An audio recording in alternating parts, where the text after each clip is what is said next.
Well, good morning, everybody. Good to see you guys. Good to hear you guys. We're glad that you're here. My name is Peter. I'm the lead pastor here at Hope City. And hey, shout out to my friends in Georgia and North Carolina and Texas. And all you guys help me in the room. Help me welcome them tuning in online. Love you guys and are glad that you are here. Hey, listen, we got to celebrate all that God did last weekend at Kicks for Kids. Together, all of you, we brought in and gave away 185 pairs of sneakers. Come on, that was so good. Love it. We also, we didn't do it, but my friends over at New Seasons Barbershop, they provided haircuts for 35 kids. And got to give a shout out to my friends, Julio, Reiko, Frankie, Maritza, and also Kevin. They served and just cut hair for 3 hours nonstop. In fact, we had one mom who was just so appreciative. She said, "This is only the third time in my 3 boys' life that they've ever had a professional haircut. You guys are meeting needs in practical ways, and you're serving people right where they are, and I'm so grateful for you." We sent almost 5, 6 big boxes of shoes down to the Twig in Venice, and they serve our friends in foster care, and so we are so thankful for you. Hope City, thank you for showing up. Thank you for being for Sarasota. For the next generation, and for being a church that is known more by what you are for than what you're against. And today, we want to start a brand new series at Hope City called The Way Back. I'm excited about it because it's actually a topic that I don't think we've ever covered here at Hope City, and we're going to spend the next 4 weeks really just digging in. And the question I have for you is, I need you to be really honest with me today. Like, I need some brave people in the room, okay? Because how many of you have ever walked into a room, and the moment that you get in that room, you're like, why am I here? Right? Is anybody brave enough to admit that that's happened to you? Okay, you're my people, right? Like, you make me feel good, right? Like, okay, I'm okay. I'm all right. Because I did this just the other day. I walked into my garage, and I got there, and I thought, what in the world am I doing here? Like, am I here for a crescent wrench? Am I here for a roll of toilet paper? Like, I don't know. The jury's out. I really don't know. And then somebody else walks in, and all of a sudden you're quickly like, yeah, I know exactly why I'm here. And you go and just like randomly shuffle things around. Like, you've been there, right? Like, you know that feeling when you're just lost. You're like a deer in the headlights, and you're going, oh my. You have no glimmer of hope of remembrance of what you're there to do. It just feels blank. Now, the thing about this is that it's funny when this happens in your house, but it's not so funny when it happens in your soul, right? Like, sometimes we get to a place in life where we're like, how did I get here? Or, what in the world am I doing here, right? Like, spiritually, emotionally, relationally, we just feel off. We feel disconnected, like something's missing, and we're left asking the question, where did I go, and how did I end up right here? Maybe that's you today. Maybe you didn't mean to drift to where you are right now. You were just busy, right? Like raising kids, building a career, juggling their schedule, your schedule, and suddenly life feels spiritually dry. Maybe you were hurt by somebody in the church, and that's kept you away from church for some period of time, and now you find yourself keeping God at arm's length. Maybe you went through a hard season of life, and you were bumping your head up against one hard thing after another, and you're like, I don't know how much more I can take. And because of all of these hardships, you just haven't recovered in your faith yet. Maybe life just slowly got crowded and it edged God out. Drift happens. In fact, in life, we most likely tend to drift from one place to another. Driven down I-75 lately? Seen anybody on their phones, right? Not focused. They're drifting all over the place. When I was a little kid, I had the privilege of going and staying with my grandmother for a couple summers. And she lived in South Jersey, which, for those of you that don't know New Jersey, that's farmland. Like, that is God's country, farmland. It's beautiful. And I loved, spending time with her. And I was able to work on a local farm while I was there. And so it was cool. I was like 13 years old driving tractors and working in a hayfield and all these kinds of things. And I was entrusted to not mow the field, but I was entrusted to care for the hay and kind of roll the hay over, ted the hay. That's farmer language. And, I know these things. But one of the first things I had to learn from the farmer himself was that how do you drive a tractor and how do you keep things moving in the right direction? Or how do you keep those rows straight? And the tendency that we have is just to look right in front of us, and we just do what's right in front of us. And we just got to go to Target today because it's back to school tomorrow, and need that 5 composition notebook. And then you got to run over here, and you got to make sure that they got the shoes and the haircut, and then and we just all we're doing is looking right in front of us. What is right in front of us? Well, when we do that, we tend to kind of drift all over the place. The farmer, he said to me, listen, Peter, if you're going to do this, you got to keep it straight rows. And the way that you do that is you fix your eyes way out in the distance on a tree, a fence post, some immovable object. And you just drive right at that. And when you get there, you turn around and you find another one. And you get to that spot. And that's how you keep the course. See, nobody plans to drift. The problem is we just take our eyes off of that thing that keeps us anchored. And as Christians, we would say that that's the cross. That's Jesus. And when we take our eyes off of Jesus, we tend to drift and go all over the road. See, maybe you would say things like, you know what, Peter, there was a season in my life where I felt much closer to God. Or there was a season in my marriage when we were so much more connected. There was a season in my parenting when things were just so much better. Or there was a season with my friends that it was real and authentic and honest. But right now I feel like I've just drifted away from that.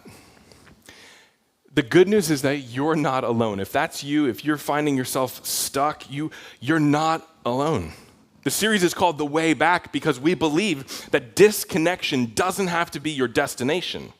Disconnection from God, disconnection from the church, disconnection from people doesn't have to be your final destination.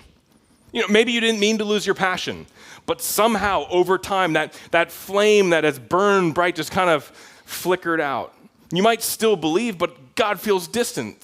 You might still pray, but it feels dry. You still show up, but you're just kind of going through the motions. What if it didn't have to be like that? See, the heart of God is not to actually shame you for wandering. It's to welcome you, to bring you back. See, that's why this series matters so very much. Because none of us have ever been through a period of time in life where we have said, oh, it's been perfect, smooth sailing all the way. Every single one of us has had to fight our way back to something. See, we need to be honest today. I want to invite you into an honest conversation. And I want to invite you to be honest first and foremost with yourself. Before we invite you to be honest with anybody else, I want to invite you to be honest with yourself. And then I want to invite you to be honest with God. And maybe even honest with your spouse. Have we walked into spaces in our life and forgotten why we're there? Are there spaces in your life right now that you're saying, I don't really remember what I'm supposed to be doing in this space? We have to realize that we may have drifted. So if you're sitting here today wondering, where did I go or how did I get here, you are not the first person to ask that question. In fact, Jesus tells a story about someone who finds himself in that exact place. It's not just a story about rebellion. It's actually a story about drift. It's a story about disconnection. It's about a young man who thought that he knew what he wanted. He chased it and ended up somewhere that he never meant to be. I want to invite you to open your Bibles to Luke chapter 15. You can join me there in Luke chapter 15. That's page 714 on the Bibles in the seat back in front of you. But before Jesus tells this story or this parable, now a parable that is a story told to make a truth or to make a point. And so Jesus, we're revealing why he speaks in parables right here in Luke 15 verses 1 through 2. It says, now the tax collectors and the sinners were all gathering around to hear him being Jesus. But the Pharisees and the teachers of the law, they muttered, "This man welcomes sinners and eats with them." Right? Like this is what these religious people are saying, right? So he's surrounded by tax collectors and sinners, the spiritually broken, the morally messy, the ones that are far from God. But then on the other side of Jesus are all these highly religious people, the Pharisees, religious leaders, and people who thought that they were close to God, but their hearts were filled with pride and they were, in fact, distant from God.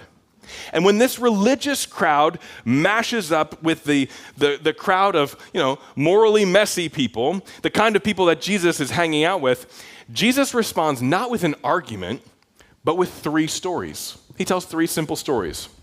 He tells a story about a shepherd who lost a sheep. He tells a story about a woman who lost a valuable coin. And then he tells a story about a father who loses a son. And each story builds on top of the other one. And each one ends with celebration. See, Jesus is making an incredible, bold point here. He's saying that lost things matter to God. And when they're found, heaven throws a party. The final story, the one that we're focusing on today, is the most personal. It's not about sheep or coins. It's about a son. It's about a family, about a home, about a heart that wandered, and a father who never gave up on his son. We find it in Luke 15, and it's not just about spiritual drift, but it's about the heart of a father who welcomes the son back. So let's read this together in Luke 15, starting in verse 11. It says, Jesus continued in his stories. It says, there was a man who had 2 sons. The younger one said to the father, "Father, give me my share of the estate." So he divided his property between them. Now, if you kind of pause here for a second, this statement might even seem ridiculous in our culture. So today, if somebody came to you and said, "Hey, give me my share of the estate," it would be offensive. In Jesus' day, this is even more than just offensive. This is as if saying, "Dad, I hope that you die because I'd rather your stuff, I don't want anything to do with you." It's the ultimate act of selfishness. It's not just rebellion with like a clenched fist. This is rebellion with a smile on it, and then your bank routing number and ACH transfer number, like saying, "Okay, pass it on, let's go, I'll take it right now." He's not running from his father's abuse. That's not the situation here with the son. He's running away from his father's presence. And that's where the drift always begins. Not with this crazy blow up moment of like drop down, drag out fight. It actually begins with a subtle shift in posture and in position. It's that selfishness that kind of ekes into everyone's existence.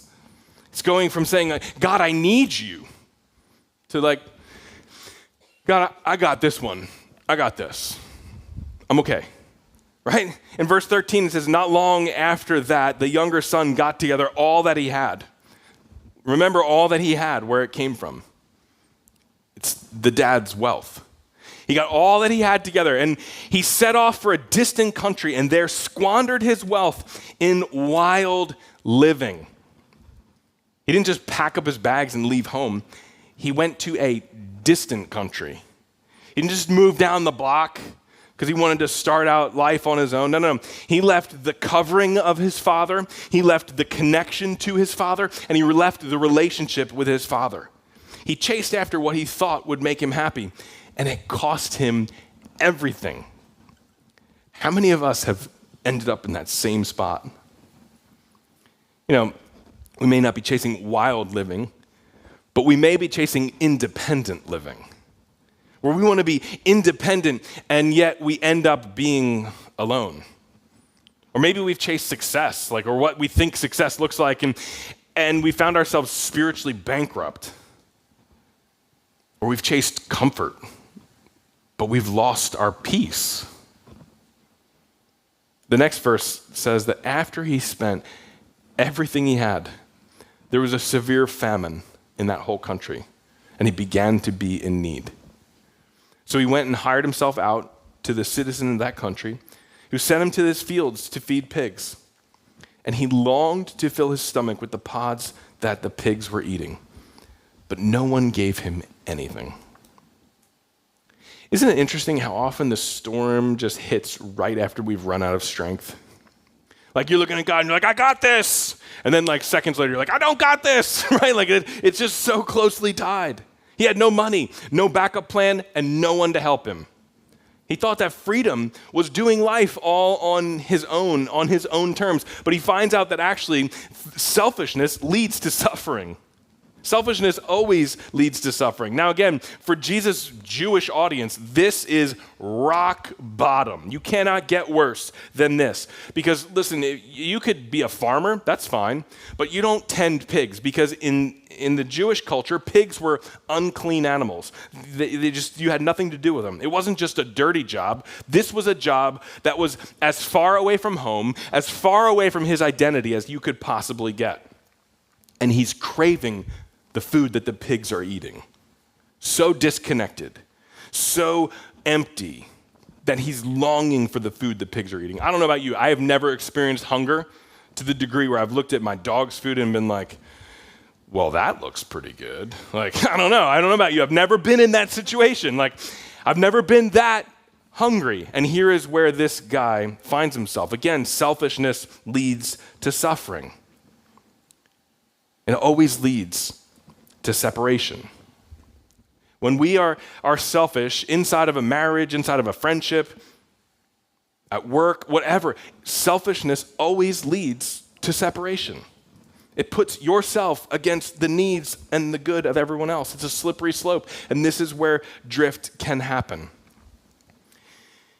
Drift is rarely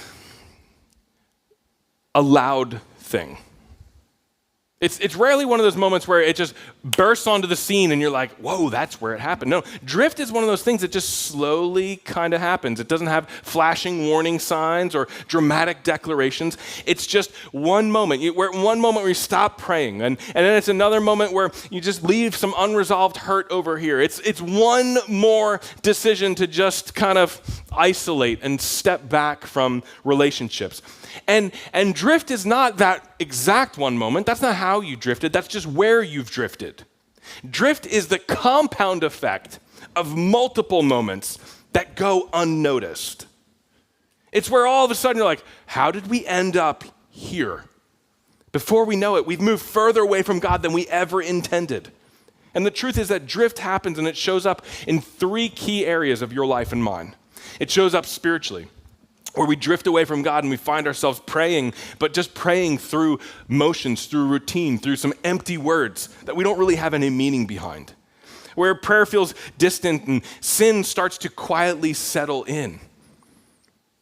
Drift also happens emotionally, where we'll carry things that we were never meant to carry. We'll carry unprocessed hurt. We'll carry anxiety. We'll carry burnout. But it also happens relationally.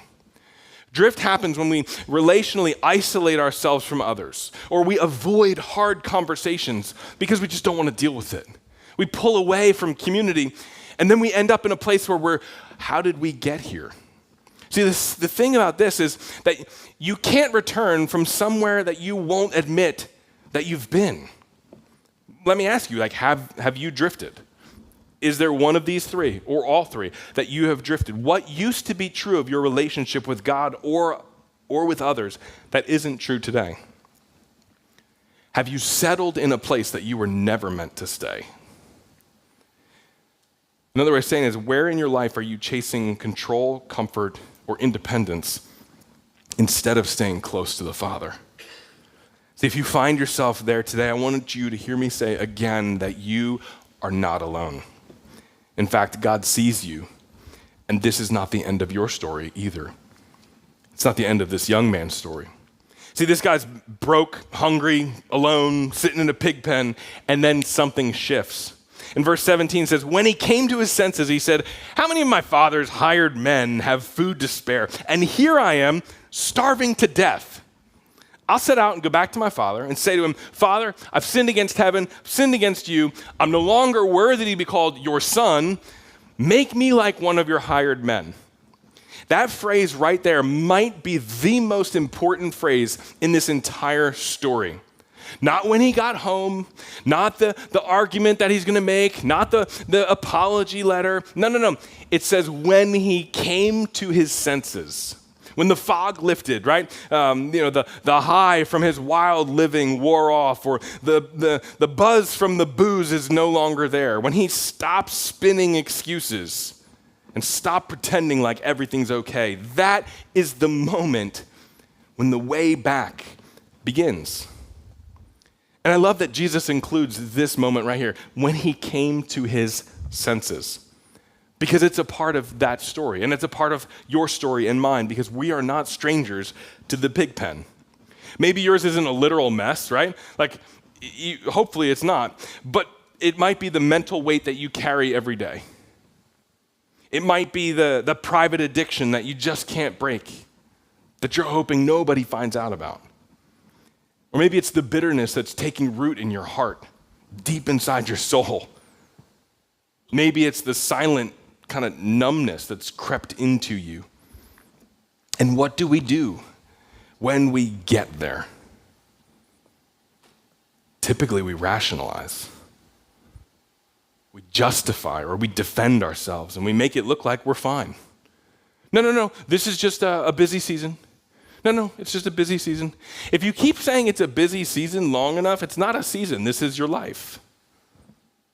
Oh, it's not that bad. It's not that bad. I can handle it. I'll come back to God when I get things under control. Or it's just my way of relieving stress. It's just a hard day. Or I can fix it. I got it. Any of these things sound familiar? These are excuses that we use to rationalize our drift. We can convince ourselves of just about anything to avoid admitting that we've drifted. We're experts at self-preservation, but it's actually just cover for spiritual starvation. See, God will not heal what we pretend isn't broken. You'll never find your way back if you keep pretending where you are is fine.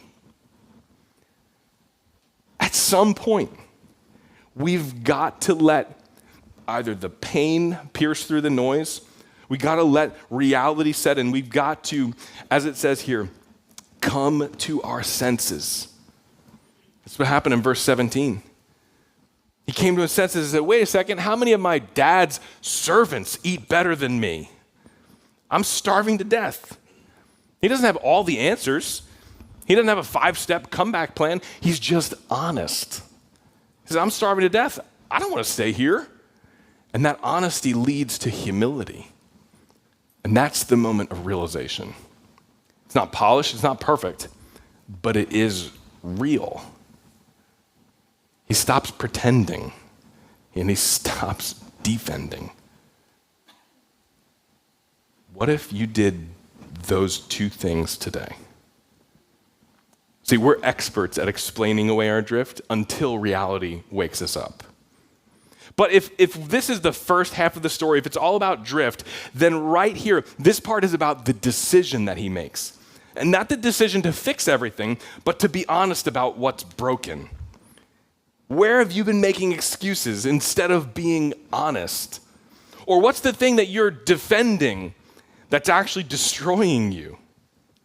Or what are you telling yourself that you'll deal with that later? I'm just going to delay dealing with reality. Because listen, God doesn't move in your perfection, and he's not moved by your perfection.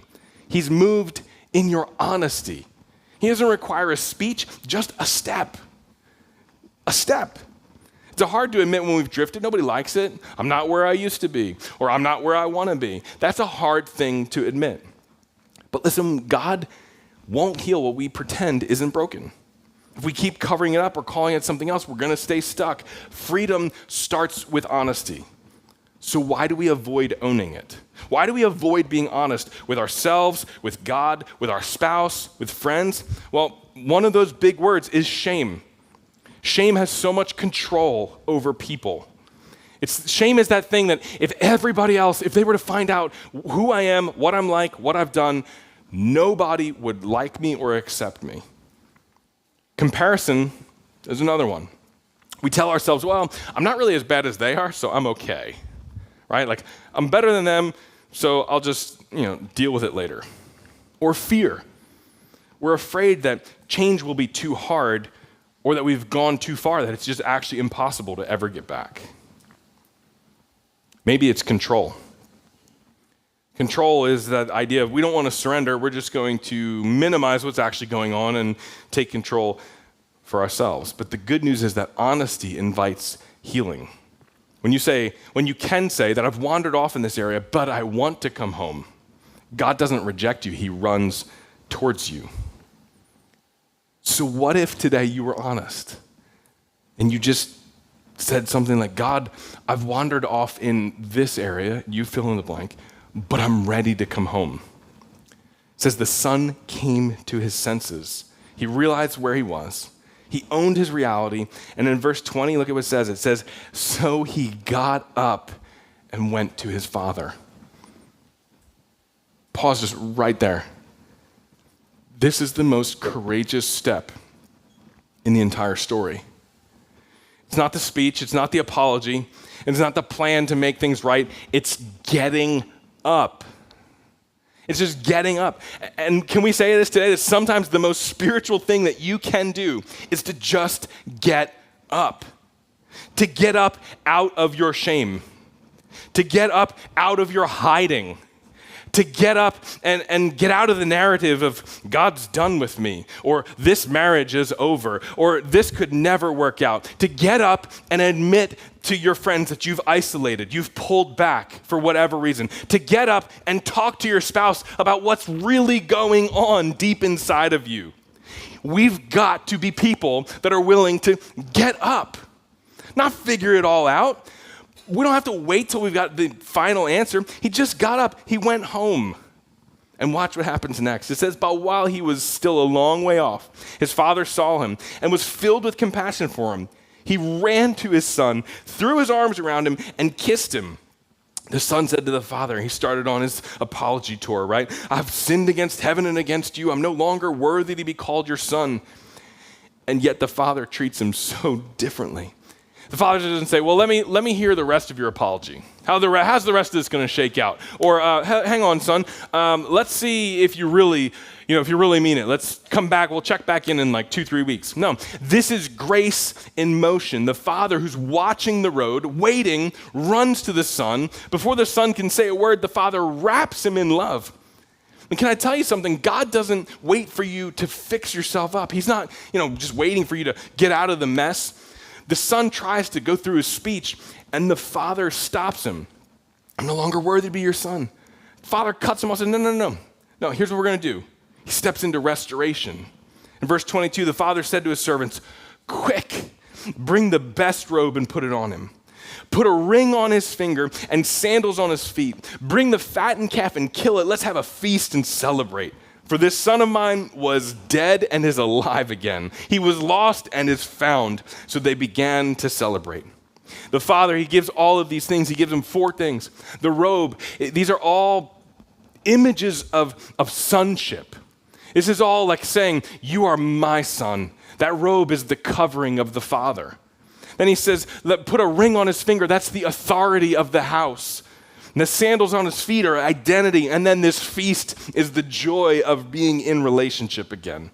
He didn't come with judgment. He came home to a celebration. Just let that sink in for 1 second today.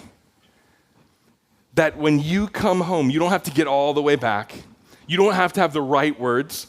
You don't have to clean yourself up. You take 1 step, and God runs the rest of the way. Just 1 step. That's what grace looks like. That's the heart of the Father for you. That is the way back. The way back is 1 step. So are you willing to take that step? That next step? Are you willing to come to your senses, to get up out of whatever's been holding you down, to come to the Father who's already watching the road, scanning the horizon for you? Because listen, you have not gone too far. I've said that probably 5-6 times today. You are not too far gone. You are not beyond hope. God is not waiting to scold you. He's waiting to restore you, to embrace you. So what do we do with all this? We got to recognize the drift. We got to recognize those places in our life. We got to come to the realization, come to our senses that I've drifted and I don't want to stay here. This isn't working, God. That's your first step on the way back. Not a giant leap, just one honest step. And the grace of God is waiting for you in that moment. Not to punish you, but to restore you. And the beautiful promise of God is this, in Jeremiah 29:13, which is going to be our key verse for this series. It says, "You will seek me and find me when you seek me with all your heart." This is God's invitation for you today. Will you seek me? It's not hide and go seek. It's you will find me. So let me ask you, where have you drifted? Spiritually, emotionally, relationally? And what's one honest thing that you need to admit to God today? What would it look like for you to take one step back toward him this week? Here's a simple practice. Maybe this week you want to journal through this question or this statement. You want to journal and just write, God, I've wandered off in this area. God, I've wandered off in my relationship with my spouse. God, I've wandered off in my moral compass. God, I've wandered off, but I'm ready to come home. Or maybe you don't want to wait for this week. Maybe you're like, nope, Peter, it's got to be now. Right now. You can pray and just say, Father, I admit I've wandered off. I want to take a step back to you. I'm ready to come home. This is just the beginning. Keep showing up. Keep seeking. Don't come alone. Bring somebody with you, because disconnection doesn't have to be your final destination. Ask the Lord for courage to talk to your spouse. Ask the Lord for courage to take the next right step in the area that you need. Because if you've wandered, he's ready to welcome you home.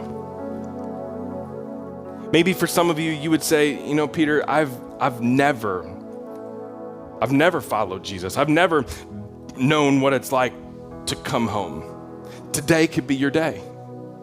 In fact, we love helping people take their next steps in their journey of faith.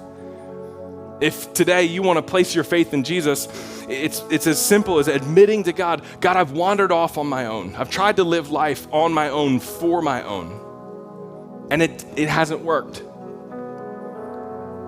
It's saying, God, I confess my sin to you. And I believe that Jesus died for me so I could be made right with you. And it's asking God to give you the courage, to give you the strength to walk with him for the rest of your life. For some of you, you're saying, I have walked with God for most of my life, and yet I still find myself in a spot where it just feels dry. Today could be your day to renew that conviction, to renew that passion with the Lord. In just a few minutes, I'm going to be down front over here, and I'd love the opportunity to pray with you. If there's something on your heart that you just need somebody to come alongside you with, I would be honored to do that. But if this is your first time, you're saying, I don't know Jesus and I want to know Jesus, we've got a gift for you. It's our fresh start kit that you can start today in what it looks like to finding your way back to the heart of God. So Father, I thank you that you are not a God that hides yourself from us. Thank you, Lord, that you are a God that promises that when we seek you, we will find you. And so God, today, I pray that for every person within the sound of my voice, that God, we would seek you with all of our heart. That God, we would look for the next right step, whatever it might be. That God, we wouldn't just wander aimlessly, but Lord, that we would be able to be headed home to meet you and to be embraced by you. God, I pray that for every person here. God, give them the courage to admit to themselves, to admit to you, and to admit to others where they are, what their reality is. God, over the next 4 weeks, Lord, would you lead us? God, give us direction and help us see the way back. We love you, and it's in Jesus' name we pray. Amen.